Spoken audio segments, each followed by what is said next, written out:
glorifions parce que tu es notre Père. Nous te glorifions parce que tu es vivant. Nous te glorifions. Nous te glorifions. À toi la gloire. À toi la puissance. Parce que tu es le Dieu de vie. Gloire à toi Jésus. Gloire à toi Jésus. Gloire à toi Jésus. Merci Seigneur. Merci parce que tu es au milieu de nous. Merci pour ta présence. Merci parce que tu continueras encore à faire des choses extraordinaires. Merci parce que tu connais tous ceux qui sont au devant de ta présence. Gloire à toi Jésus. Nous te glorifions pour tout ce que tu continues à faire. Tout ce que tu fais dans le ténèbre. Tout ce que tu fais dans notre vie. Tout ce que tu fais dans tout ce que nous faisons. Gloire à toi Jésus. Qui est comparable à toi? Nous vivons, c'est grâce à toi. Nous travaillons, c'est grâce à toi. Nous mangeons, c'est grâce à toi. Nous nous levons, c'est grâce à toi. L'honneur et la gloire te soient accordés ce matin parce que tu es notre Père. Et ce matin, ô Père, fais de sorte que ce culte soit un culte agréable. Agréable. Pour que tu consoles, tu essuies les larmes, pour que tu transformes, pour que tu guérisses, pour que tu bénisses, pour que tu élèves ton peuple. Parce que ce matin nous croyons, pour que tu transformes, pour que tu libères notre pays. Père Tout-Puissant, nous croyons à toi parce que tu es Dieu. Ce matin, nous sommes dans ta présence. Règne maintenant, règne dans toutes les choses. Au nom de Jésus. Amen.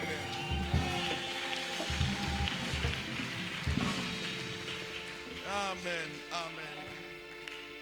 Alors tu dois bénir celui qui est à ta gauche et à ta droite. Dites-lui, mon frère, je te bénis. Je te bénis parce qu'aujourd'hui, Dieu pourra te faire une surprise. Mais s'il fait une surprise en toi, ne m'oublie pas moi aussi. Alléluia. Amen, amen, amen. Si vous avez votre Bible, je vais vous demander de l'ouvrir en Hébreu. Hébreu chapitre 11, verset 6. Nous sommes toujours dans notre grand thème, à tes résolutions. À tes résolutions répondra le succès. Nous avons parlé la semaine dernière de la première connaissance qui s'intitule comment?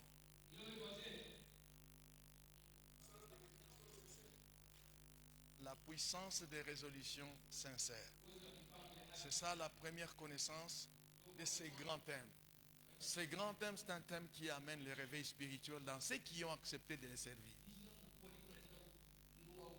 Et dans toutes ces 5 connaissances que nous aurons abordées, vous allez y trouver toujours de nouvelles choses. Dieu a besoin que la façon dont nous avons accepté le Seigneur il y a des années, que nous puissions comprendre ce qu'il veut que nous puissions comprendre maintenant. Nous allons lire Hébreux chapitre 11, verset 6, au nom de Jésus-Christ. Or, sans la foi, il est impossible de lui être agréable. Car il faut que celui qui s'approche de Dieu croit que Dieu existe et qu'il est le rémunérateur de ceux qui le cherchent. Vous qui avez un bic à la main, je vous recommande de souligner cette phrase.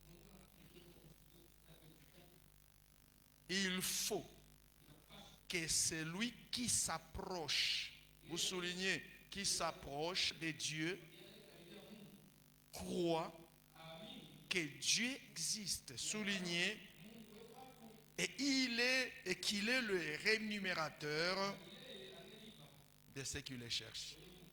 Une belle phrase, une très belle phrase, mais qui demande la compréhension. Vous pouvez vous asseoir. Que Dieu nous bénisse ensemble. Aujourd'hui, nous allons parler de la deuxième connaissance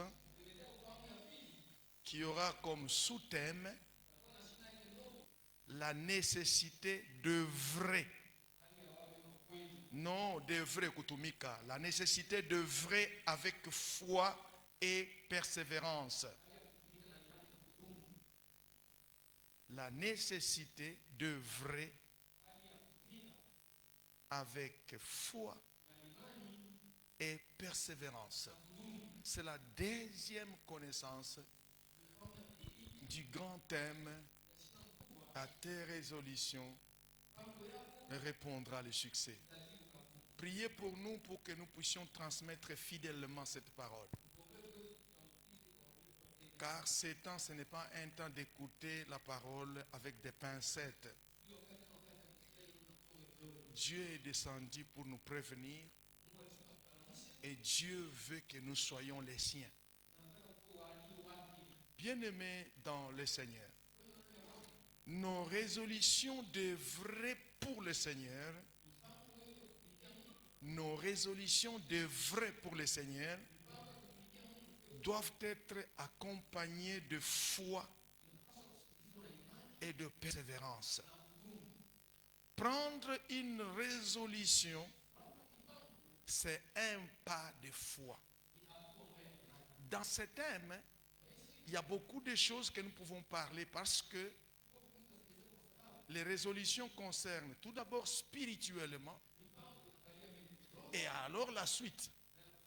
Parce que dans ce thème, nous aurons aussi l'occasion de vous parler comment prendre des résolutions financières et avoir le succès.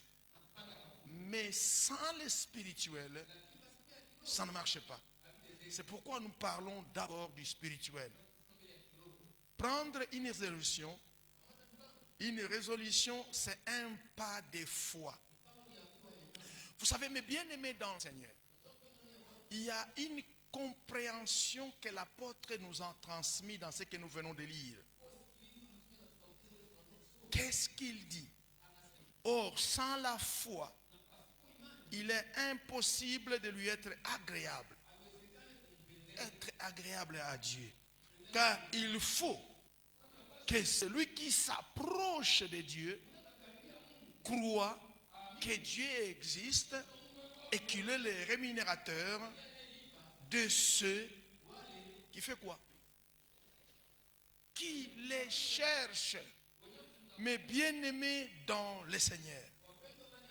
Parce que nous parlons de la nécessité d'œuvrer avec foi. Parce que chaque personne a été appelée pour servir le Seigneur. Vrai ou faux? Vrai ou faux? Nous sommes dans cet endroit. La mission que Dieu nous a appelée, c'est pour les servir. Mais pourtant, chacun sait qu'à tes résolutions répondra le succès. Priez pour mon interprète. Alors, mes bien-aimés dans le Seigneur, vouloir servir Dieu dans les 5 ministères. Je reprends. Vouloir servir Dieu dans les 5 ministères, etc. Non pas seulement dans les 5 ministères, il y a encore beaucoup de choses que nous pouvons prendre une résolution pour servir le Seigneur dans sa maison. Et toutes ces choses, que ce soit dans les 5 ministères, que ce soit dans autre chose, que vous auriez pris une résolution de les servir. Ouvre tes oreilles attentivement et que nous puissions comprendre ce que le Seigneur est en train de parler maintenant. Nous disons ceci. Vouloir servir Dieu dans les 5 ministères ou ailleurs, cela veut dire se rapprocher de Dieu. Je reprends parce que c'est très important. Dans n'importe quel service, dans n'importe quelle œuvre que tu voudras faire, parce que tu as pris une résolution pour servir Dieu, que ce soit dans l'électricité, que ce soit dans la louange, que ce soit dans l'intercession, que ce soit dans le nettoyage, que ce soit dans les 5 ministères comme le ministère de prêcher, pasteur, apôtre et consort. Chaque ministère que tu vas prendre la résolution de les servir. Mets-toi en tête que là, ça veut dire tu t'approches de Dieu.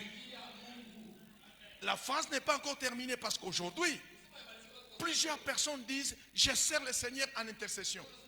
Mais n'a jamais compris que le fait de prendre une résolution pour servir Dieu ça veut dire que tu t'approches de qui? Tu t'approches de qui? Eh bien, et alors, parce que tu as pris la décision de s'approcher de Dieu. Mais maintenant, la chose la plus importante que l'Église aujourd'hui semble prendre par des pincettes de doigts, c'est de croire. Croire. Tu veux servir Dieu dans l'évangélisation, ou en prêchant, ou en chantant, ou en intercédant. Tu as fait un acte de s'approcher de Dieu. Ce n'est pas suffisant. Si tu t'approches de Dieu, il faut que toi qui s'approches, que tu crois que Dieu existe à travers ce que tu veux faire. Tu prêches, tu t'approches de Dieu, crois qu'il existe dans ce que tu fais. Est-ce que c'est clair? Donc aujourd'hui, si vous croyez et que si vous vous approchez de Dieu, vous allez savoir faire la différence entre les biens et les mal. Parce que prendre le micro et chanter, vous vous dites que je me suis approché de Dieu. Je dois croire qu'il existe. Je dois croire qu'il existe. Je ne doute pas. Parce que c'est sa parole. Il est omniprésent. Dès que tu prends ton micro, sache qu'il existe. Et alors la suite, s'il existe, fais bien ce travail que tu fais là. Quand tu le feras bien, la suite c'est il rémunère. Alléluia. Il fait quoi? Il rémunère. Il te positionne dans la voie du succès. Parce que tu t'es approché de lui, tu crois qu'il existe et tu fais bien ce que tu as résolu à faire. Est-ce qu'on peut applaudir pour ceux qui applaudissent?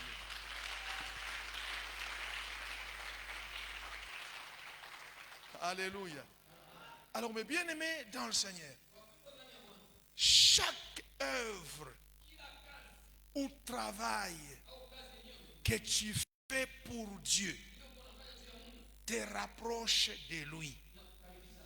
Mais parce que tu le fais, au moment que tu es rapproché de Dieu et que tu fais ce travail, n'oublie pas que lui, il existe dans ce que tu fais. Il existe dans ce que tu fais. Et parce qu'il existe dans ce que tu fais, alors tu dois être en position de t'armer pour que lui soit content de toi. À travers quoi? La foi. C'est pourquoi l'apôtre dit, or sans la foi, il est impossible de lui être agréable. Pour être agréable à Dieu, il faut s'approcher. Il faut faire son œuvre. Et quand on fait son œuvre, il faut savoir qu'il existe à travers ton œuvre. Est-ce qu'on peut applaudir le Seigneur?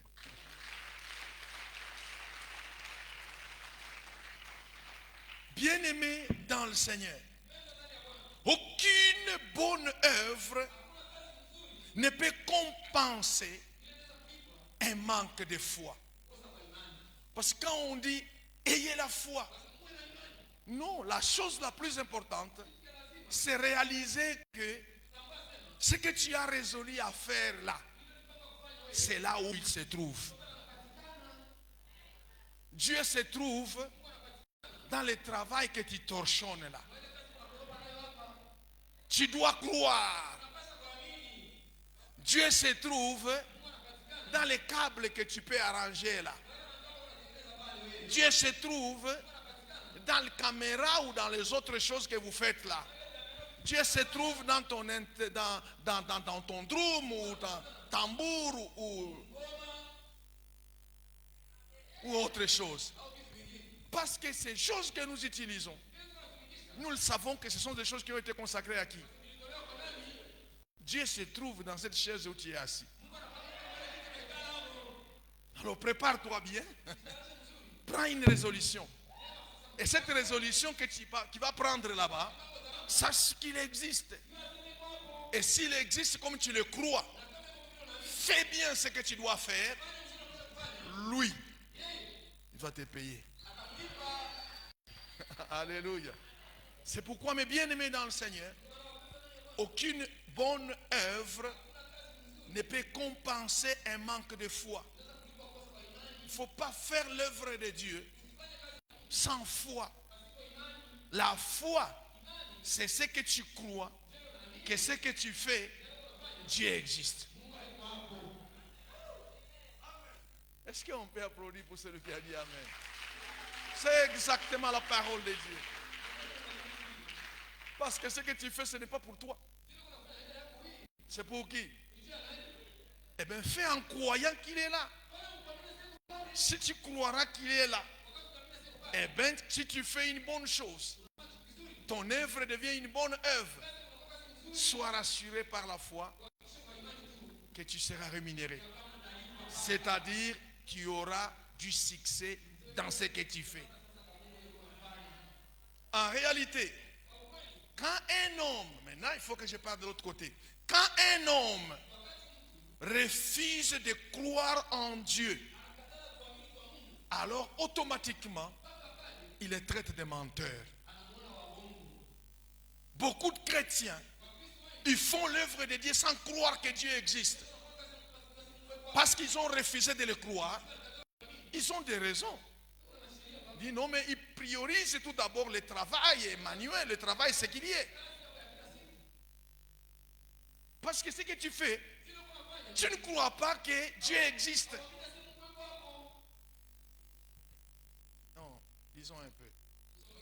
Ah, c'est une parenthèse, ce n'est pas prévu, mais ça me vient à cœur. 1 Jean. Pour que vous compreniez exactement ce que nous disons. 1 Jean, chapitre 5, verset 10. Asseyez-vous, mais nous lisons au nom de Jésus-Christ. 10. Celui qui croit au Fils de Dieu a ce témoignage en lui-même. Il a ce témoignage en lui-même. Ce que nous venons de dire là. Il a ce témoignage en lui-même parce qu'il croit. Ce qu'il fait, il le fait à qui? Même si tu as un don de donner, tu ne viens pas donner à l'église. Ou tu ne veux pas donner parce que le pasteur doit manger. Tu le donnes parce que tu sais que c'est ce que tu as résolu de faire. Tu le fais à qui? À Dieu. Même donner un habit à quelqu'un qui est nécessiteux. Ce n'est pas à lui que tu as donné. Tu as donné à qui? C'est la foi. Écoutez ce que lui il est en train de dire, Pierre et Jean. Celui qui croit au Fils de Dieu a ce témoignage en lui-même. Celui qui ne croit pas, Dieu le fait menteur, puisqu'il ne croit pas au témoignage que Dieu a rendu à son Fils. Tout ce que nous faisons, l'héritage, c'est Jésus-Christ. Alléluia. Nous croyons et nous avons ce témoignage dans tout ce que nous faisons. Alors la question est la suivante. Comment une personne qui qualifie Dieu de menteur peut-elle plaire à Dieu?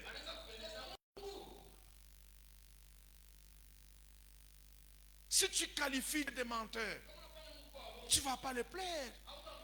Raison pour laquelle dans l'église, il y a beaucoup de gens qui ne font rien, mais qui demandent que Dieu fasse un miracle dans leur vie. Les années passent. parce que tu ne fais pas ce à quoi il t'a demandé de faire. Tu n'as pas pris une résolution. Si tu n'as pas une bonne résolution, eh bien tu ne vas rien recevoir de la part du Seigneur. Ça fait combien de temps que tu attends que Dieu fasse quelque chose dans ta vie? Je ne sais pas. Mais la parole de Dieu nous enseigne. Nous sommes en train de parler de la nécessité d'œuvrer avec foi et persévérance. Nous disons ici, la foi est la seule attitude qui donne à Dieu sa véritable place. Vous avez entendu ça? La foi est la seule attitude qui donne à Dieu sa véritable place. Et c'est la même foi aussi qui remet aussi à l'homme à sa place. Je reprends cette phrase, elle est importante et je vais vous l'expliquer. La foi est la seule attitude qui donne à Dieu sa véritable place et qui remet aussi à l'homme à sa place. Qu'est-ce que cela veut dire? Sans la foi, tu ne peux pas plaire à Dieu. Et tout ce que tu demandes, tu les auras qu'à travers la foi. C'est-à-dire, à travers la foi, tu donnes à Dieu sa véritable place. Ta force n'intervient pas. Tes connaissances n'interviennent pas. Ton argent n'intervient pas. Tes maisons n'interviennent pas. Il n'y a que Dieu qui occupe la place où tout ce que tu as, tu les as eu à travers Dieu. C'est à travers la foi. C'est ainsi que nous disons, la foi glorifie Dieu d'une manière infinie. Car la foi montre que nous avons toujours besoin de Dieu davantage. Sans Dieu, tu ne peux rien faire. Sans Dieu, il n'y a pas de protection. Sans Dieu, il n'y a pas de richesse. Eh bien, nous l'avons placé à sa place. C'est à travers la foi. Et alors, plus nous avons davantage confiance.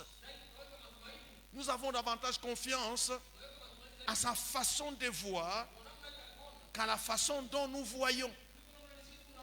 C'est la foi. Nous mettons confiance en Dieu de faire ce que lui bon lui semble pour nous. Notre façon de voir les choses tombe parce que nous avons foi en qui? En Dieu. Alléluia.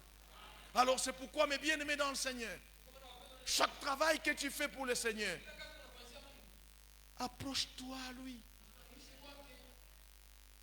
C'est ainsi que beaucoup de gens dans l'église, ils sont frappés par la malédiction. Pourquoi? Ils se sont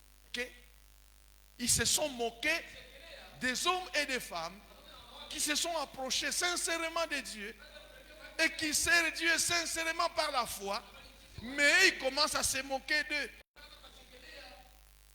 Vous êtes frappés d'une malédiction qui ne partira pas. C'est pourquoi la Bible nous interdit de juger. Voyez ce qui s'est passé dans la parole de Dieu. Nous avons l'exemple d'Élie. Élie, la Bible nous dit, était un homme comme nous.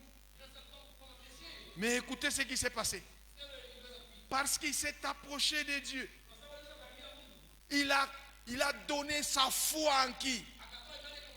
En Dieu. Tout ce qu'il faisait, il le faisait au nom de Dieu. Et alors, il y a une cohésion de foi. Et de Dieu et de lui. Mais parce que c'est lui qui travaille. C'est lui qui s'est approché de Dieu. C'était facile qu'il dise, à ma parole, il n'y aura plus de pluie pendant 3 ans et demi. Et Dieu l'a agréé. Parce que quand tu t'approches de Dieu dans le service que tu fais, eh bien, tu deviens co-héritier ou collaborateur de Dieu direct. J'ai l'impression que vous n'avez pas encore compris. Le Saint-Esprit va nous aider. Non, parce qu'il y a des choses que nous ne comprenons pas dans la Bible. À tes résolutions répondra le succès. Dans cette deuxième connaissance, nous allons comprendre. Qu'est-ce qui a poussé à ce que Élie dise à ma parole? Pourquoi il n'a pas dit à la parole de Dieu? Il s'est approché dans l'œuvre que le Seigneur lui a accordée. Il a cru. Il avait la foi. Et maintenant, il est collaborateur avec Dieu dans le travail de Dieu. À ma parole. Et Dieu signe. Alléluia. Bien-aimé dans le Seigneur, le succès ne vient pas toujours immédiatement. Le succès ne vient pas toujours immédiatement. Mais le succès vient avec persévérance. Galates.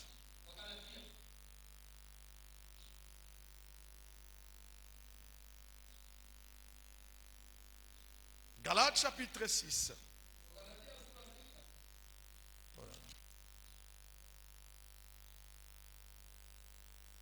Oh, j'étais ailleurs. Galates chapitre 6. Nous lisons le 9e. Nous lisons au nom de Jésus-Christ. Ne nous lassons pas de faire le bien, car nous moissonnerons au temps convenable si nous ne nous les relâchons pas. Je voudrais qu'on lise très bien cela. Ne nous lassons pas de faire le bien, car nous moissonnerons au temps convenable. C'est-à-dire, c'est une condition. Si nous ne nous relâchons pas, nous allons moissonner au temps convenable.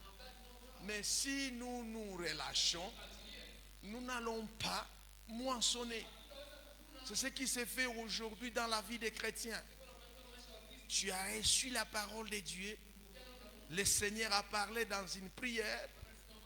Dieu va te bénir. Tout le monde a écouté et dit, Dieu va te bénir. Alors la personne qui a reçu que Dieu va le bénir, elle cesse tout. Ne veut plus s'approcher de Dieu. Ne veut plus croire. Croise les bras. Elle attend parce que Dieu a déclaré. Et vous allez attendre longtemps. C'est pourquoi il y a aujourd'hui dans l'église beaucoup de personnes. Ils vivent des promesses, mais ils ne voient rien s'accomplir. Parce qu'ils se sont relâchés dès qu'ils ont écouté la promesse. Quelle que soit la promesse que le Seigneur nous a donnée, ne nous relâchons pas. Ne nous relâchons pas. Travaillons comme si c'est la nuit que Jésus va venir prendre son église.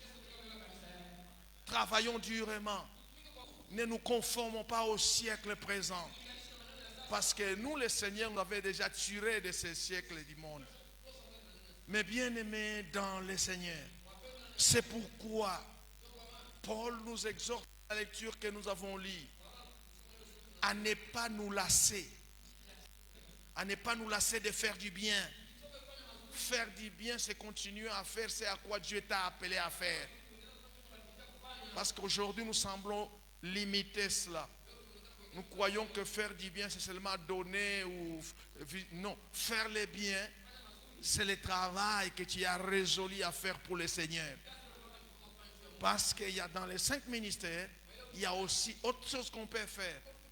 Vous savez, aujourd'hui, si vous avez la capacité de donner les gens, de servir aux autres, quelles que soient les bêtises, ne te relâche pas. Continue à le faire. Nous avons vu beaucoup de gens dans l'église aujourd'hui. Ils ont eu l'intention de chanter. Ils ont eu l'intention de travailler au protocole. Ils ont eu l'intention d'être dans l'intercession. Mais parce que là, ils se sont accrochés avec quelqu'un. Ils se sont relâchés. Madame, mademoiselle, monsieur, aussi longtemps que vous vous êtes relâchés, n'espérez rien à ce que le Seigneur pourra faire dans votre vie. C'est pourquoi quand quelqu'un se rebelle dans l'église, il n'est plus votre ami. Parce que lui, il s'est relâché de ce que toi tu es en train de faire. J'ai l'impression que vous n'avez pas compris. Je reprends. Quand vous connaissez un frère ou une sœur dans l'église, soudain par ses convictions personnelles, il part, il vous laisse dans cette église. Mais écoutez, il s'est relâché. Il n'est plus votre ami. Parce qu'il ne vous aidera pas. Vous vous êtes connus où? Dans l'œuvre de Dieu ici. Mais c'est dans cette œuvre de Dieu que lui a démissionné.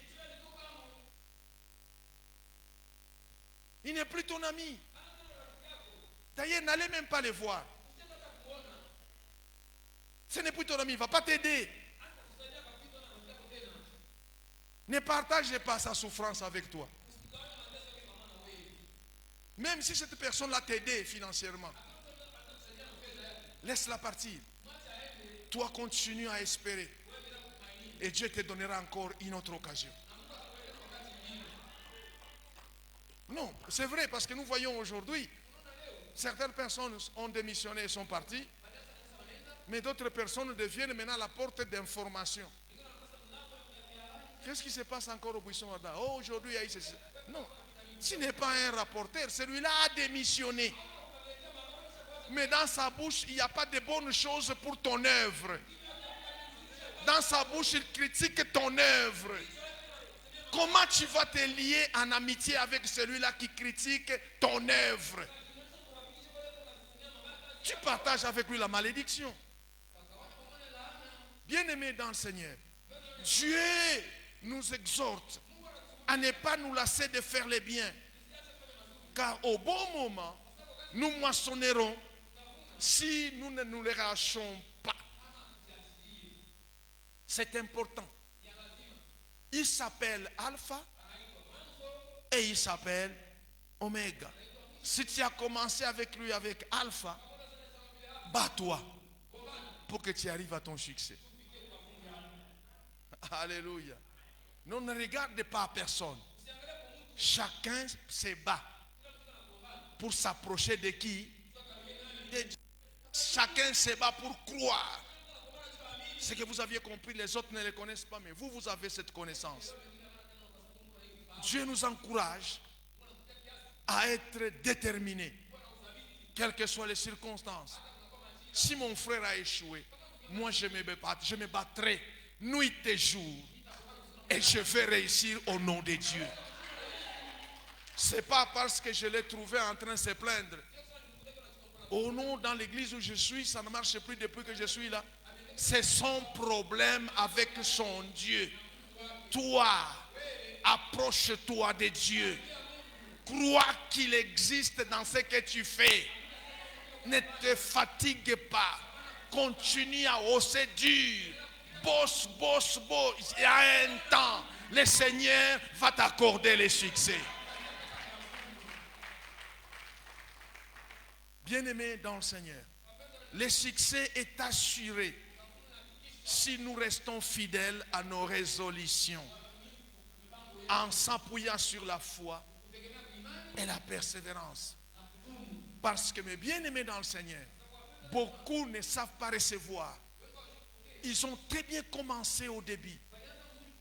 Et maintenant, ça ne marche pas comme ça. À tes résolutions répondra le succès. C'est-à-dire, tu ne dois pas t'arrêter. Continue, même si c'est dur. Même si c'est dur, c'est un chemin. Tu es en train de se forger parce que ta récompense est grande. Travaille pour arriver au succès. En t'appuyant sur la foi et la persévérance. Vous savez, la motivation que le Seigneur nous donne, la motivation que le Seigneur nous a déjà donnée, qu'elle soit ancrée en nous. Il nous a déjà dit. C'est cette motivation que les enfants d'Israël ont eu en eux. Dieu leur a dit, à Canaan, ça coule le lait et le miel. Ils ont gardé cette motivation. Ils ont commencé à se battre pour arriver là. Mais ceux qui se sont relâchés, ils sont morts dans le désert. Est-ce que toi aussi, tu veux mourir dans le désert avant que tu n'atteignes ton succès? C'est à toi de jouer. Parce que la parole nous est prononcée maintenant. Donc cette motivation-là, tu dois la garder jalousement. Et cette motivation va te donner la force de continuer. Même lorsque les chemins semblent difficiles. Même si vous trouvez dans votre département, il y a quelqu'un qui est dur contre toi.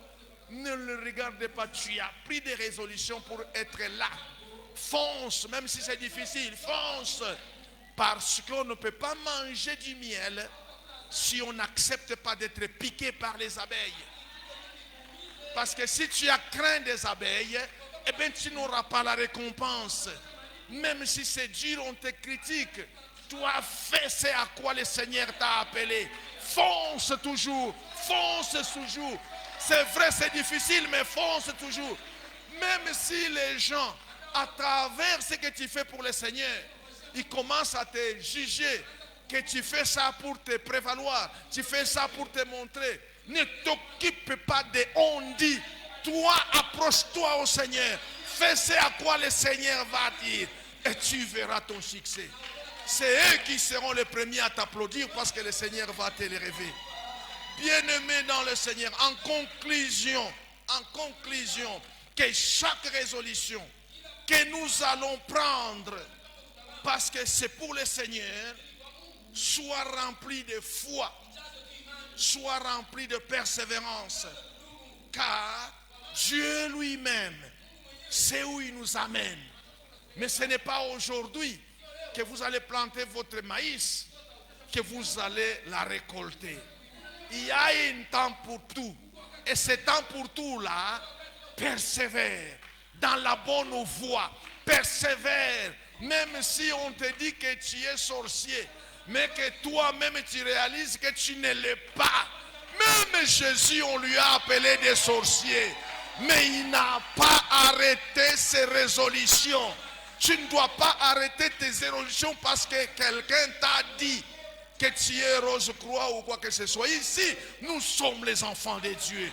Nous sommes les fils et les fils du Dieu Tout-Puissant. Nous n'avons pas à nous mêler aux choses du monde. Nous avons pris une résolution. Et cette résolution, c'est de s'approcher de lui, de croire en lui, afin que nous lui plaisons. On ne doit pas être agréable au monde. Le monde est passé avec ses biens, avec ses richesses. Nous savons qu'avec les résolutions que nous avons prises pour servir le Seigneur, nos résolutions vont nous produire du succès. Un succès propre. Un succès propre pour la gloire de notre Seigneur. Alors soyez remplis de la foi. Soyez remplis de la persévérance. Produisez des fruits qui glorifient le nom de Jésus-Christ. Dieu vous attend à faire son travail. Et soyez fortifiés. Ne vous abandonnez pas. Continuez. Continuez. C'est pour nous aujourd'hui la victoire dans toutes les choses. Tes résolutions sont sincères. Tes résolutions sont remplies de foi. Sois persévérant et le ciel te bénira. Soyez bénis. Soyez bénis.